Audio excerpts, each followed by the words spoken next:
Oh, I think you. Click to start the presentation. This is the chart.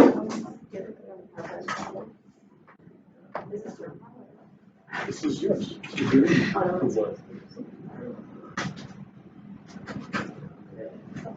Okay.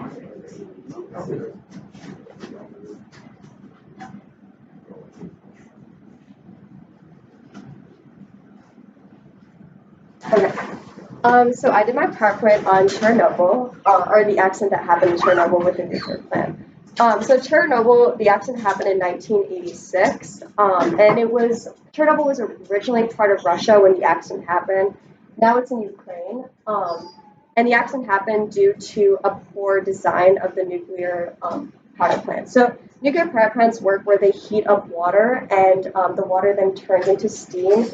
And this steam turns large turbines, which then in turn generate electricity.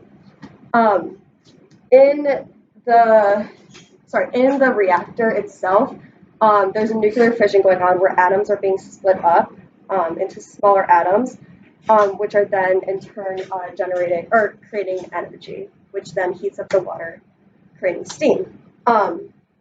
So what's different from the Chernobyl reactor compared to the ones that we use in the U.S. is that they use a combination of water coolant and graphite control rods. So typically in the U.S. we use boron control rods, but Russia tends to use graphite because they are cheaper. Russia used the RBMK 1000 design, which is the water coolant and the graphite rods. So the problem with graphite rods is that they're mostly made of boron, but the tip is graphite, which when you put the control rods in, they're supposed to either slow down the reaction or stop the reaction completely in case of an emergency, also to control how much energy you want to produce. But what happens with the graphite tips is that it actually speeds up the reaction.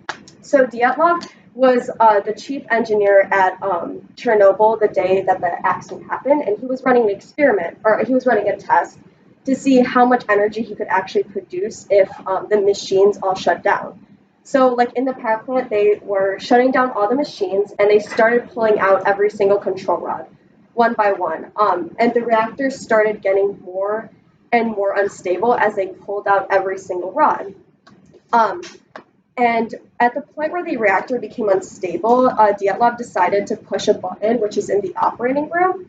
And this button is in all operating rooms in nuclear plants where once you press it, all the control rods go in at the same time to stop the reaction completely in case of a problem. So what they would do is they would press it, all the boron poles would go in, and it would either stop the reaction or actually just slow down the reaction. But the problem with the pipes at the Chernobyl power plant is that they were graphite tips, so graphite speeds up the reaction.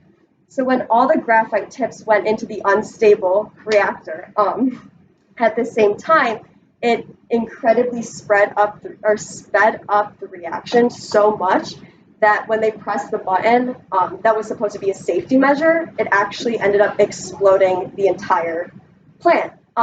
In the explosion, only two people died, and Dyatlov actually survived. They had a trial for him, and Russia actually they put all the blame on Dyatlov because it was kind of their scapegoat, when in reality it was Russia's fault for buying the graphite tips just because they were so much cheaper. So the explosion didn't necessarily kill too many people, but when the firefighters came in to measure the radiation with Geiger counters, the Geiger counters didn't even have a big enough number to measure how much radiation was in the air at Chernobyl. So they actually had to evacuate almost 350,000 residents in the span of only a few days because it was so dangerous for anyone to be there for any amount of time. So there were actually a bunch of problems after the explosion because you would think that it would just explode, everyone moves out, no one goes there for a while. But what happened was that the reactor was so hot after it exploded, it started melting through the ground. And another problem was that the air and the winds that day were blowing the radiation across Europe. So I know my parents, when this happened, they were in Romania. and they had to actually take iodine pills in school. They were forced to because it fills up your thyroid, which absorbs the radiation, so it stops your body from just absorbing all the radiation and having cancer in the future or other problems with radiation. The second problem with the explosion was that since the reactor kept melting to the ground, they were worried it would reach the water supply and it would affect everybody's drinking water. So they actually had to send 3 men in who volunteered to go back into Chernobyl, back into what was left of the power plant, to actually fix the water cooler system, to actually to spray the water onto the reactor to cool it down and stop it from melting to the earth and touching the water system. And the 3 men that went back into Chernobyl, they were all volunteers, and 2 of them died from radiation poisoning later, but one of them actually went on to live a very long life, which is very interesting. That's my presentation.